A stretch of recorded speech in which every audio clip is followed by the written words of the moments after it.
अच्छा, तो capital gain करेंगे। देखो एक रिक्वेस्ट है तुम लोगों से, अभी क्लास मत करो, वीडियो को पहले पॉज करो और पूरा रिवाइज करो। हाँ, क्या क्या रिवाइज करोगे सुन लो एकदम स्टार्टिंग से, जितना पढ़ा है पूरा रिवाइज कर लो। तो बात मानो, बहुत हेल्प करेगा। पूरा रिवाइज कर लो पूरा बढ़िया से रिवाइज कर लो। उसके बाद क्लास में बैठना, ठीक है। एक्सपेक्ट करते हैं कि आप लोग रिवीजन कर चुके थे। देखिए हम लोग स्पेशल केस कल 1 पढ़े थे, सेक्शन 50C वाला, ठीक है ना, sale of land and building or both. आज स्पेशल केस 2 पढ़ेंगे। स्पेशल केस 2 क्या बोलता है? Sale of land and building or both as a stock in trade. Sale of land and building or both as a stock in trade, माने land and building दोनों को बेच रहे हैं स्टॉक के रूप में। क्या बोले सुन, सेक्शन 43 पिछला था सेक्शन 50CA, माने यहाँ हम लोग क्या कर रहे हैं, लैंड एंड बिल्डिंग ये दोनों को बेच रहे हैं स्टॉक के रूप में, स्टॉक। तो बोला है कि section 43CA of the act is dimming provision. ये भी डीमिंग प्रोविजन है, लास्ट वाला भी डीमिंग प्रोविजन था, 50C भी डीमिंग प्रोविजन था, ठीक है।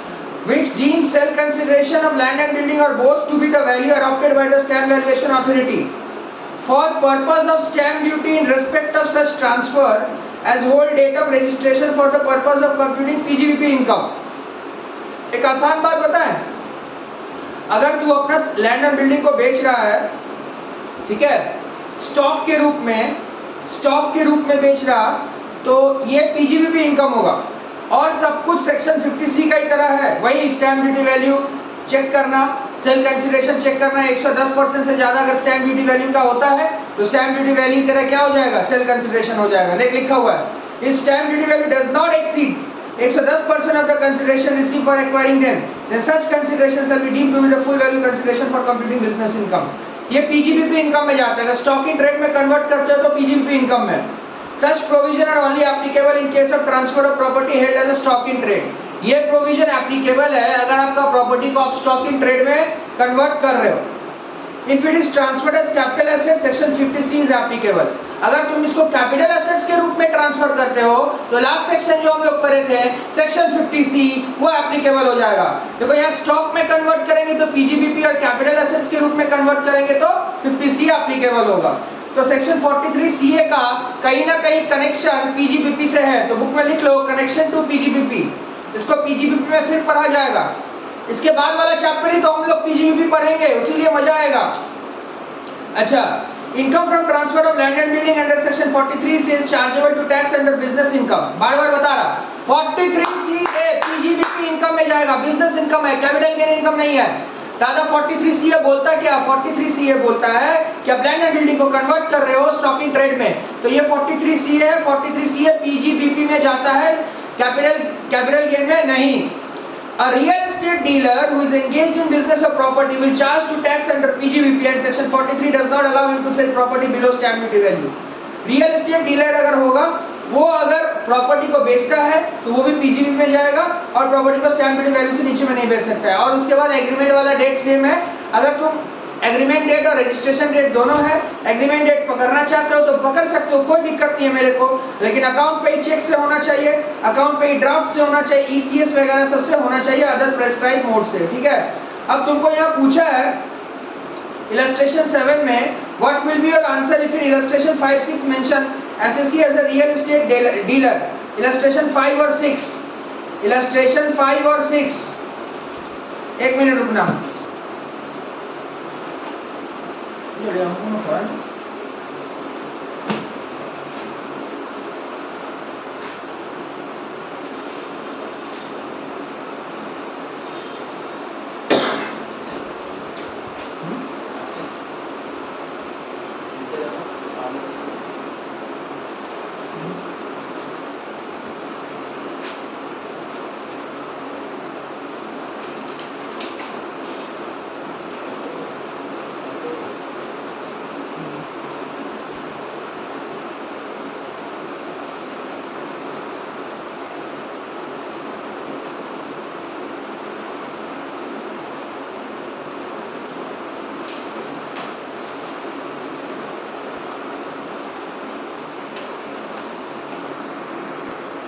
अच्छा ठीक है, इसका सम्स अभी छोड़ दे, सेक्शन 43 CA PGBB में इसका सम्स करेंगे, ठीक है, छोड़ दे। स्पेशल केस 3 में आ, स्पेशल केस 3 में आ।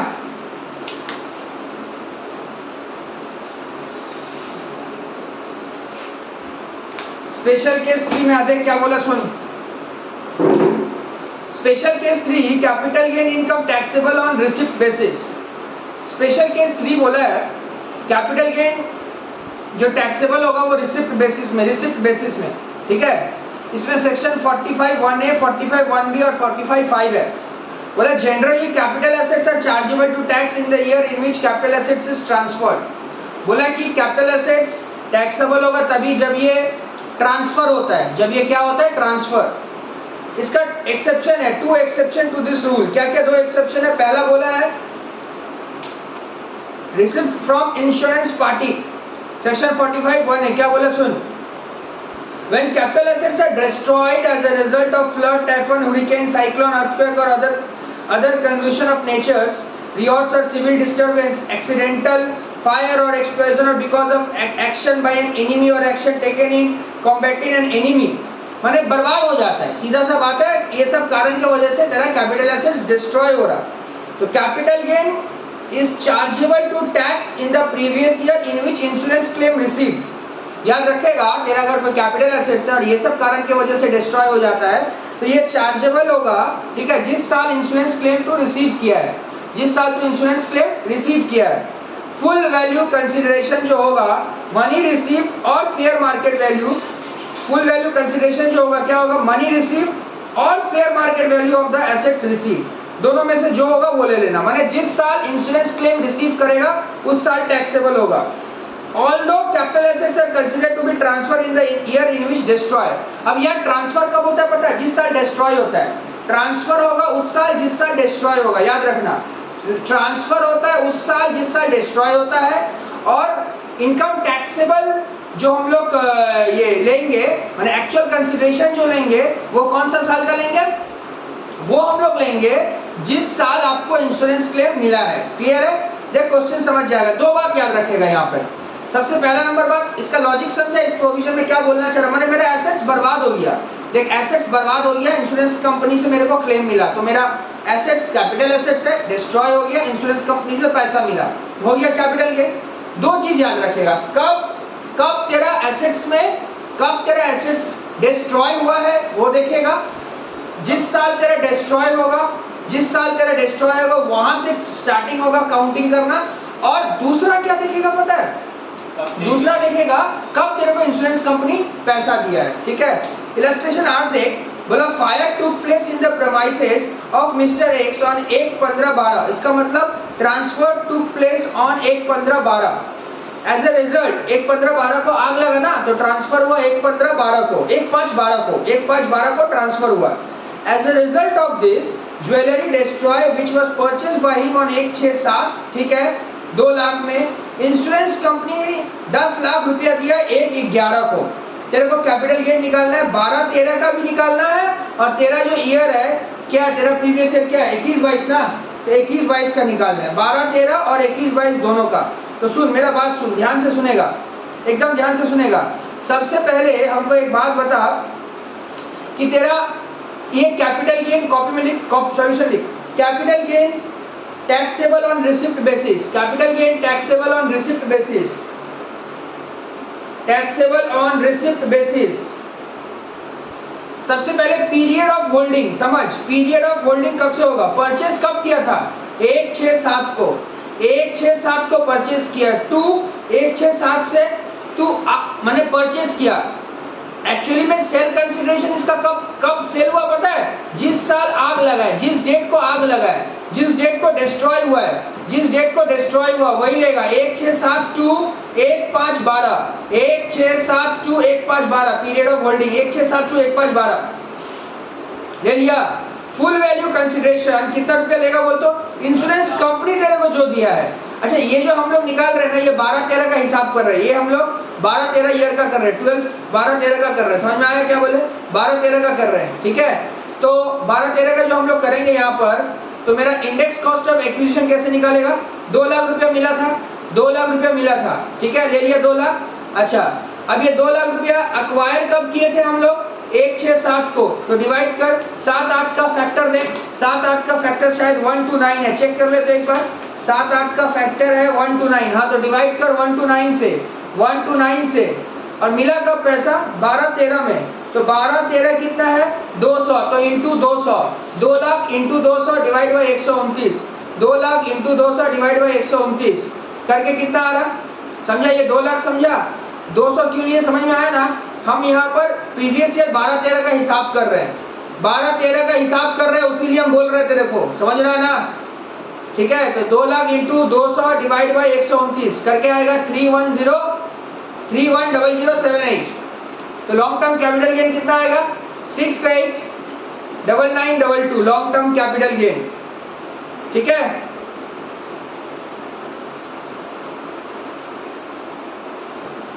अच्छा, हाँ, अब अपना साल का जब निकालने जाओगे यहाँ कुछ नहीं निकलेगा, पता है क्यों? सुनो मेरा बात सुनो।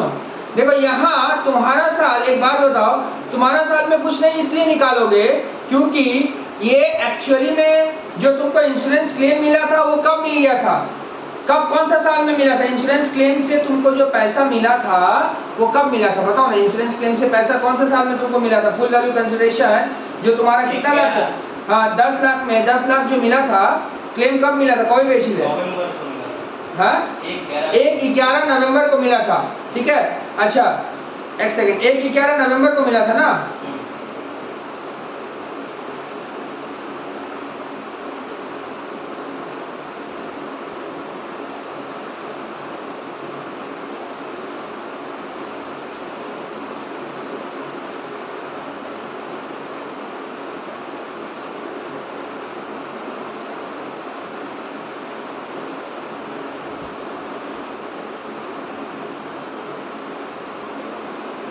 अच्छा सुन, मेरा बात सुन, एक सिंपल सा बात बताते हैं। जिस साल आग लगा ये इनकम उसी साल आएगा, उसके बाद वाला साल नहीं आता है। जिस साल आग लग गया ना, इनकम उसी साल आएगा, उसके बाद वाला साल फिर नहीं आता है। नहीं समझा?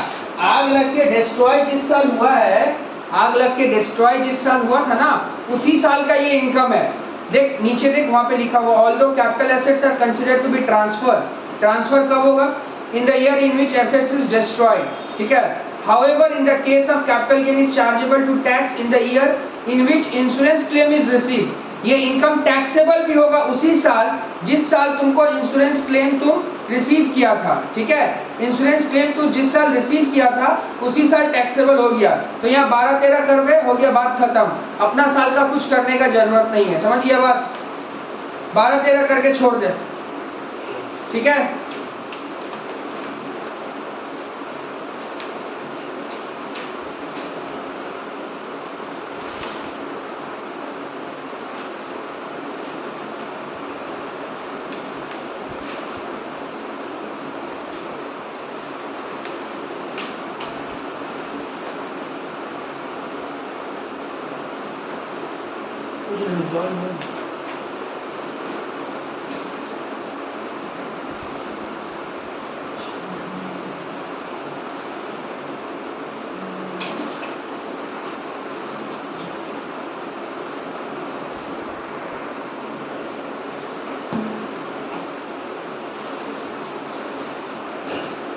देख, ये इस सेक्शन में कुछ नहीं याद रखना, सिंपल सा बात याद रखना। जिस साल डिस्ट्रॉय हुआ है, ठीक है, जिस साल डिस्ट्रॉय हुआ उस साल को तू पकड़ लेना, माने कंसिडरेशन उसी साल से लेगा, ठीक है। और इंश्योरेंस कंपनी जब पैसा दिया है, ठीक है, वो तेरा हो जाएगा, इंश्योरेंस कंपनी जो पैसा देगा वही तेरा फुल वैल्यू कंसिडरेशन हो जाएगा। समझ में आया बात क्या बोले? और कुछ नहीं पकड़ना है। अच्छा, उसके बाद यूनाइटेड लिंक्ड इंश्योरेंस प्लान है, इसमें क्या बोल रहा? Where any person receive at any time during any previous year any amount under ULIP issued on or after 1/2/1, अगर मान ले 1/2/1 के बाद तू कुछ पैसा रिसीव कर रहा इंश्योरेंस कंपनी से, यूनाइटेड लिंक्ड इंश्योरेंस पॉलिसी से, to which exemption under 1010D does not apply on account, exemption नहीं मिलता है अगर premium payable exceeding 250 lakh for any of the previous year during the such time of the policy. अगर तेरा premium premium payable exceeding 250 lakh, मतलब 2.5 लाख से ऊपर किसी भी प्रीवियस ईयर में नहीं जाता है तो सीधा सा बात है एग्जेम्पशन नहीं मिलेगा। Aggregate amount of premium exceeding 250 lakh in the previous year during the terms of ULIP in case of premiums paid by a person more than ULP is issued after 8 years। तो ये section भी जो है ना, इसको भी हम लोग अलग से एग्जामिशन में पढ़ते हैं, इसका भी उतना जरूरी नहीं है अभी, यहाँ पर सब लेस इंपॉर्टेंट है, ठीक है। कंपलसरी एक्विजिशन ये आ जाए, ये होता क्या है कंपलसरी एक्विजिशन चीज को समझ। मान ले मेरा एक प्रॉपर्टी है, सरकार उसको ले लिया, गवर्नमेंट मेरा प्रॉपर्टी को ले लिया, तो गवर्नमेंट मेरा प्रॉपर्टी ले रहा, अब गवर्नमेंट मेरा प्रॉपर्टी ले लेगा तो गवर्नमेंट मेरे को क्या देगा, पैसा देगा, तो गवर्नमेंट जो मेरे को पैसा देगा वही मेरा फुल वैल्यू कंसिडरेशन होता है। इसी को हम लोग बोलते हैं कंपलसरी एक्वायर करना। मेरा जमीन सरकार ले लिया, होता नहीं है कभी कभी ऐसा कि सरकार को लगता है कि मेरे को यहाँ से रास्ता उस्ता बनाना है, ब्रिज व्रिज बनाना है, कुछ बनाना है, तो सरकार मेरा जमीन ले लेता है। तो सरकार मेरा जमीन ले लेगा तो लेने से कोई दिक्कत नहीं है, सरकार मांगा देना ही पड़ेगा, कुछ करने का नहीं है। लेकिन सवाल यहाँ पर वो नहीं आता, सरकार ले रहा लेने दीजिए, हमको उससे कोई प्रॉब्लम नहीं है, लेकिन प्रॉब्लम क्या है, सरकार जो पैसा देगा मेरे को वो मेरा फुल वैल्यू कंसिडरेशन हो जाएगा। Sometimes a building or some other capital assets belonging to a person is taken over by the central government by a compulsory acquisition and the consideration for the transfer is determined by the central bank, central government और RBI। अब क्या consideration होगा ये determine करता है या तो central government या तो RBI, ठीक है। माने आपको कितना रुपया मिलना चाहिए ये डिसीजन कौन लेगा, या तो CG लेगा या तो RBI लेगा। अब capital gain is chargeable to tax in the previous year in which the initial compensation or a part of thereof is received. यहाँ भी एक कहानी है, क्या कहानी है, जैसे मान लो मेरा सरकार मेरा प्रॉपर्टी को लिया 2015 में, ठीक है, सरकार मेरे को 2017 में कुछ पैसा दिया, फिर 20 में पैसा दिया। तो शुरू में जो पैसा देता है ना उसको इनिशियल कंपनसेशन बोलते हैं। मतलब 15 में मेरा प्रॉपर्टी सरकार ले लिया, ठीक है, सरकार अब एक ही बार में पैसा नहीं दिया, 2 लॉट में पैसा दिया, आधा पैसा दिया 17 में, बाकी पैसा दिया 20 में। तो पहला बार जो पैसा दिया है उसको इनिशियल कंपनसेशन हम लोग बोलते हैं, वही पैसा क्या हो जाएगा, टैक्सेबल हो जाएगा। समझ में आया बात? तो सुन, capital gain is chargeable to tax in the previous year in which initial compensation or a part of thereof is received. Full value consideration क्या होगा, जो आपको कंपनसेशन मिलेगा वही आपका फुल वैल्यू कंसीडरेशन होगा। ध्यान से सुनिएगा, इनिशियल कंपनसेशन क्या होता है, जो कि फिक्स करता है कौन, गवर्नमेंट, क्योंकि शुरुआत में जो भी वैल्यू आपको मिलेगा गवर्नमेंट फिक्स करके देगा। टैक्सेबल व्हेन कंपनसेशन और पार्ट देयरऑफ इज फर्स्ट रिसीव्ड, शुरुआत में जो मिलेगा आपको वही टैक्सेबल होगा। क्लियर है? शुरू में जो आपको कंपनसेशन मिलेगा वही टैक्सेबल होगा। Period of holding and indexation shall be calculated. इसका पीरियड ऑफ होल्डिंग जो होता है वो कैलकुलेट होता है जब तुम खरीदा तब से लेके एक्वायर जिस डेट को किया है सरकार उस डेट तक। अरे बाबा, एक्वायरिंग डेट जब सरकार जब एक्वायर कर रहा उसी डेट को ना हम मानेंगे कि मेरा प्रॉपर्टी बिक चुका है। तो पीरियड ऑफ होल्डिंग कब होता है, खरीदने वाले दिन से लेके जिस डेट को आपको पैसा सेल हो रहा। तो यहाँ सेल का मतलब क्या है, सरकार एक्वायर कर रहा वही सेल है, गवर्नमेंट एक्वायर कर ले रहा है वही ना सेल है। अब इसका बात देख क्या हुआ, एनहांस कंपनसेशन। इसका अर्थ क्या होता है, एनहांस कंपनसेशन का मतलब होता है कि मान ले गवर्नमेंट मेरा प्रॉपर्टी का वैल्यू 20 लाख दिया, अब हम फाइट करेंगे, हम बोलेंगे नहीं मेरा प्रॉपर्टी का वैल्यू 20 लाख नहीं होना चाहिए, 30 लाख होना चाहिए। तो हम कहाँ चले जाएंगे, कोर्ट चले जाएंगे। अब कोर्ट, ऑफ कोर्स कोर्ट जाएंगे, गवर्नमेंट को भी चैलेंज किया जा सकता है कोर्ट में। तो हम कोर्ट में जाके चैलेंज किए, कोर्ट में जाके हम चैलेंज किए, हम केस जीत गए, कोर्ट मेरे को पैसा देगा। अब कोर्ट जो मेरे को बोला कि हाँ आपका प्रॉपर्टी का वैल्यू 20 लाख नहीं 25 लाख होना चाहिए, तो फिर जो बाद में मेरे को कंपनसेशन मिलेगा उसको बोला जाता है एनहांस कंपनसेशन। तो एनहांस कंपनसेशन और इंक्रीज बाय द कोर्ट, इसीलिए यहाँ बार बार एक वर्ड लिखा हुआ है, एनहांस कंपनसेशन जो होता है वो इंक्रीज किसके द्वारा किया जाता है, कोर्ट के द्वारा। Taxable as when receive after passing the final order of the court. अब ये वाला अमाउंट टैक्सेबल तभी होगा जब कोर्ट का फाइनल ऑर्डर पास हो जाता है। कोर्ट का फाइनल ऑर्डर पास होने के बाद ही टैक्सेबल होगा। कोर्ट ऑफ एक्विजिशन एंड, अच्छा, कॉस्ट ऑफ एक्विजिशन और कॉस्ट ऑफ इंप्रूवमेंट इसका नील होगा, ऑफ कोर्स नील होगा। चीज को समझो, क्योंकि कॉस्ट ऑफ एक्विजिशन और कॉस्ट ऑफ इंप्रूवमेंट तो तुम ऑलरेडी इनिशियल कंपनसेशन में ले चुके हो।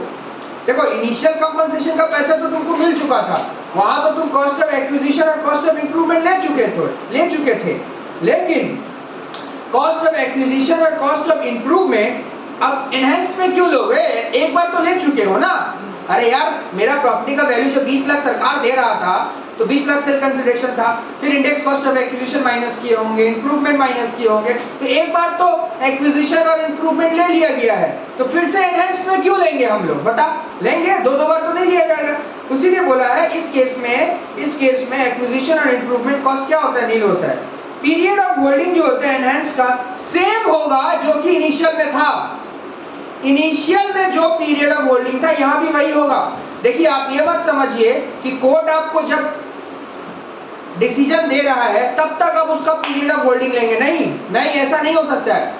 आपका जो इनिशियल कंपनसेशन में आपका जो पीरियड ऑफ होल्डिंग था वही period of holding enhanced compensation में भी होगा। एक सम्स करेंगे तो पूरा कंसेप्ट बढ़िया से क्लियर होगा। कुछ पॉइंट्स यहाँ याद रखना। If enhanced compensation is reduced by the court, tribunal और एनी अथॉरिटी, ये लोग वही है जो डिसीजन देता है। The assessed capital gain of that year shall be recomputed by taking into consideration the reduced amount by assessing officer। अगर मान ले कोर्ट रिड्यूस करता है तो फिर से उसको कैपिटल गेन को रिड्यूस करना पड़ेगा। It is possible that, tension मत लो, सब सम्स करेंगे पानी की तरह क्लियर हो जाएगा। It is possible that the transferor may or die before he receive the enhanced compensation। Game उल्टा हो गया। क्या बोल रहा है समझ में आ रहा? तू इनिशियल कंपनसेशन लिया, एनहांस के लिए कोर्ट में अपील किया, उससे पहले तू मर गया। तो अब एक बात बता, in that case the enhanced compensation or consideration will be chargeable to tax in the hand of the person who receive the same. अगर तू मर जाता है तो वो पैसा तेरा किसी लीगल रिप्रेजेंटेटिव को मिलेगा ना, तो उसके नाम पे टैक्सेबल हो जाएगा। अच्छा, कभी कभी मेरे को एनहांस्ड कंपनसेशन पे इंटरेस्ट भी मिलता है। अरे मान ले सरकार का घर में अगर तेरा पैसा जमा रहेगा और सरकार अगर वो पैसा टाइमली नहीं देगा तो सरकार उस पर फिर तेरे को इंटरेस्ट देगा। हाँ सुन ले ये बात, मान ले गवर्नमेंट का घर में मेरा पैसा जमा हुआ है, गवर्नमेंट मेरे को नहीं दे रहा किसी भी कारण के वजह से, अब वो कारण कुछ भी हो सकता है, मान लो कोई पेपर नहीं इशू है, कुछ भी इशू है, तो जितना दिन सरकार का घर में वो पेपर वो पैसा मेरा पड़ा हुआ रहेगा उस पर मेरे को इंटरेस्ट मिलेगा। अब जब मेरे को वो इंटरेस्ट मिला वो टैक्सेबल हो जाएगा कहाँ पे, अदर सोर्स पे। Interest on enhanced compensation is taxable in the hand of recipient. Recipient का मतलब जिसको मिला उसको, under income from other sources. अच्छा कौन सा साल, जिस साल तुम रिसिप्ट करोगे, जिस साल वो पैसा रिसिप्ट करोगे उस साल। No deduction for actual expense, कोई डिडक्शन नहीं मिलेगा, बट एक स्टैंडर्ड डिडक्शन मिलेगा। स्टैंडर्ड डिडक्शन का मतलब फ्लैट 50%। मान लो तेरा इंटरेस्ट 4 लाख रुपया बनता है तो फ्लैट 50% डिडक्शन देगा, 2 लाख, और 2 लाख रुपया टैक्सेबल अमाउंट होगा। Will be allowed from such interest under section 56(1)(4), ये अदर सोर्स में जाएगा। तो यहाँ भी लिख दे इस पॉइंट के बगल में, कनेक्टेड विद अदर सोर्स। जब हम लोग अदर सोर्स पढ़ेंगे ना तो देखना, इंटरेस्ट ऑन एनहांस्ड कंपनसेशन, याद रखना, इंटरेस्ट ऑन एनहांस्ड कंपनसेशन, बोलो मेरे साथ, interest on enhanced compensation will be taxable under IFOS by giving standard deduction 50%। Clear है? यहाँ तक क्लियर है पूरा? अब एक इलस्ट्रेशन करेंगे तो और पानी का तरह क्लियर हो जाएगा। देख सुन,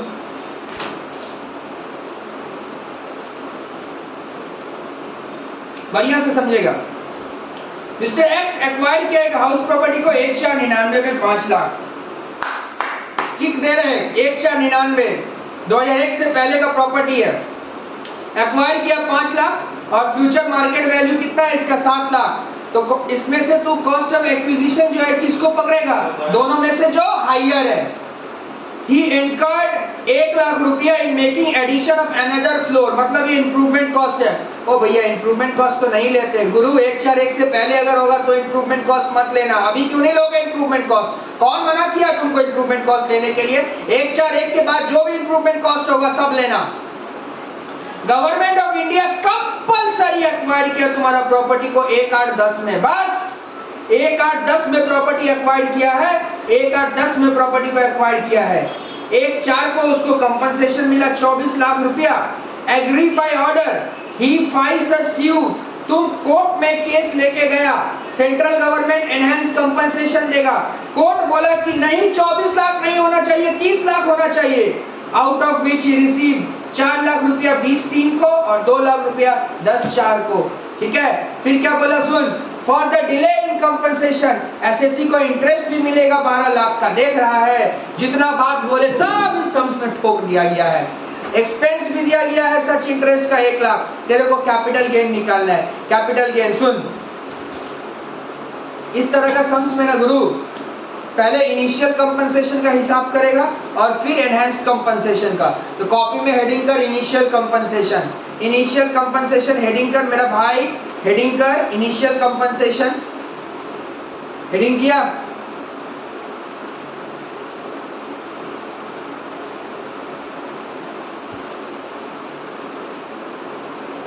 अच्छा, फुल वैल्यू कंसिडरेशन कितना पकड़ेगा बता, फुल वैल्यू कंसिडरेशन कितना पकड़ेगा बता बता बता बता, बताना पड़ेगा, इतना समझाने के बाद चुप नहीं बैठा जा सकता है।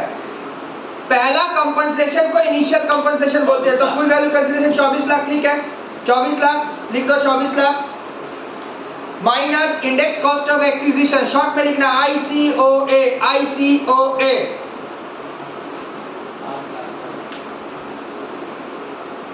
क्या लोगे 5 लाख और 7 लाख में हायर क्या 7 lakh, of course 7 lakh, 7 lakh divide करोगे 100 से, मल्टीप्लाई क्या करोगे, मल्टीप्लाई तुम्हारा ये प्रॉपर्टी को गवर्नमेंट कब एक्वायर किया है, देखो कब एक्वायर किया, देखो देखो देखो देखो 1/8/2010 को, इसका मतलब 10 का फैक्टर देखो, 10 का फैक्टर भैया, 10 का फैक्टर कितना है, 10 का 1/8/10 को लिया ना, तो 10/11 का फैक्टर देखो, 10/11 का फैक्टर 167 है, तो 7 लाख इंटू 167/100, 7 लाख इंटू 167/100 करने से कितना आता है 1169,000। फिर index cost of improvement 1 lakh रुपया लो, इंटू तुम्हारा साल क्या है भैया, आपका साल 21-22 नहीं है, जिस डेट को गवर्नमेंट एक्वायर किया वो है, समझिए चीज को, बार बार हम वही बोल रहे हैं, गवर्नमेंट एक्वायर किया वही आपका हो जाएगा साल। हाँ तो 10/11 को कितना था फैक्टर, तुम्हारा साल 167 माने इंटू 167 डिवाइड, इसको एक्वायर कब किए हो 8 में, मतलब 8-9 का फैक्टर देखो भाई कितना, 8-9 का फैक्टर 137, तो डिवाइड करो 137 से, बताना कितना आ रहा,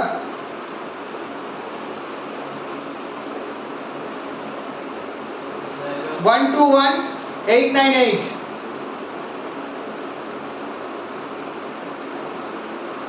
तो लॉन्ग टर्म कैपिटल गेन कितना आएगा 11,09108, ये इनिशियल कंपनसेशन था।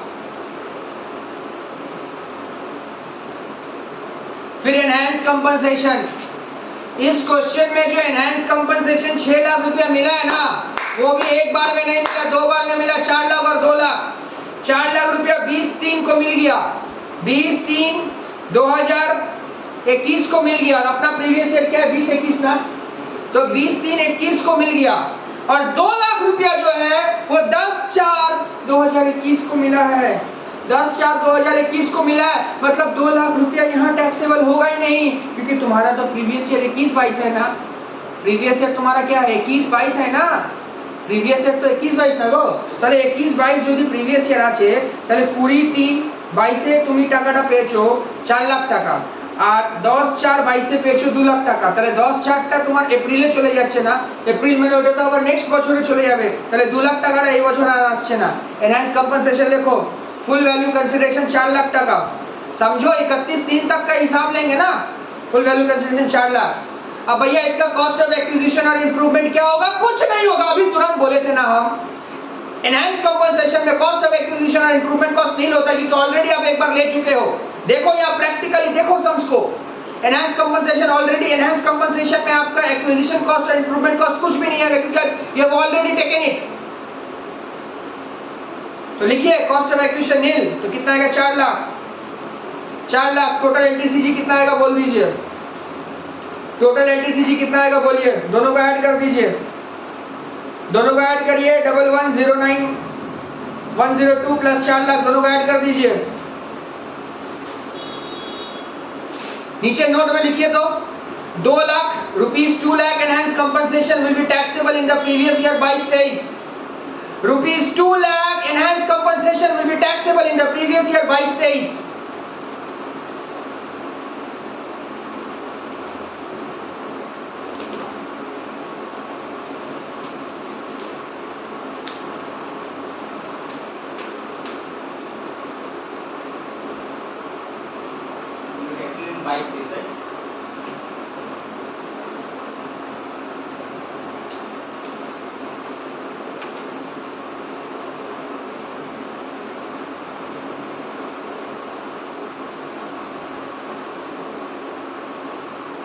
लिख लिया।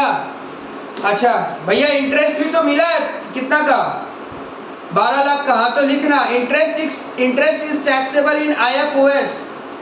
Interest is taxable in IFOS। कितना रुपया टैक्सेबल होगा? 12 लाख से स्टैंडर्ड डिडक्शन मिलता है, कोई भी खर्चा माइनस नहीं होता है। तो 12 लाख से माइनस का 50% और 12 लाख मैंने 6 लाख रुपया टैक्सेबल होगा IFOS में। Interest is taxable in IFOS, standard deduction दे दे 6 लाख रुपया IFOS में चला जाएगा। 12 लाख का 50% ना होना।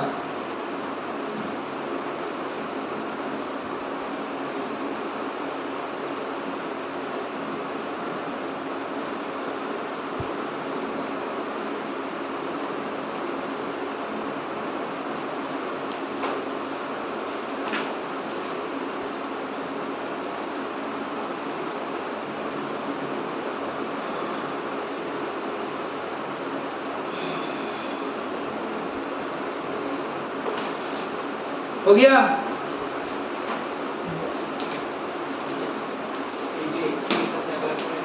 বললাম না এক্সপেন্সটা কিছু করব না, এখনই প্রভিজনে মন দিচ্ছ না তুমি। কিন্তু हम अभी बोले थे तुरंत जो एक्सपेंस रहता है इंटरेस्ट से माइनस नहीं होता है। स्टैंडर्ड डिडक्शन दे रहे तो ये सब टैक्स का बेसिक है, समझिए।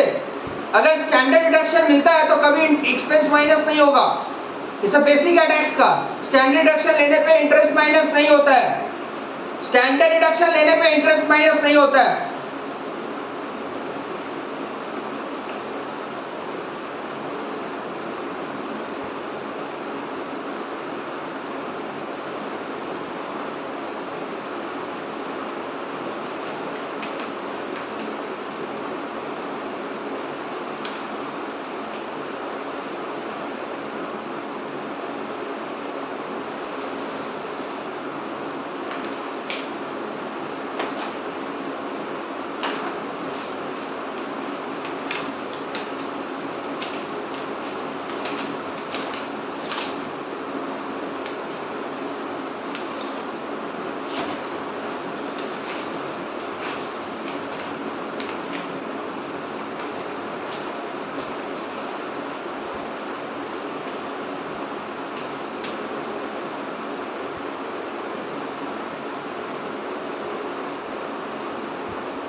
अच्छा 2-3 पेज जा तो स्पेशल केस 5 में जा तो conversion of capital assets into stock into trade. हाँ अभी जो पढ़ाए थे फिर उसमें जा तो conversion of capital assets into stock in trade section 45(2) में जा। गया 45(2) में?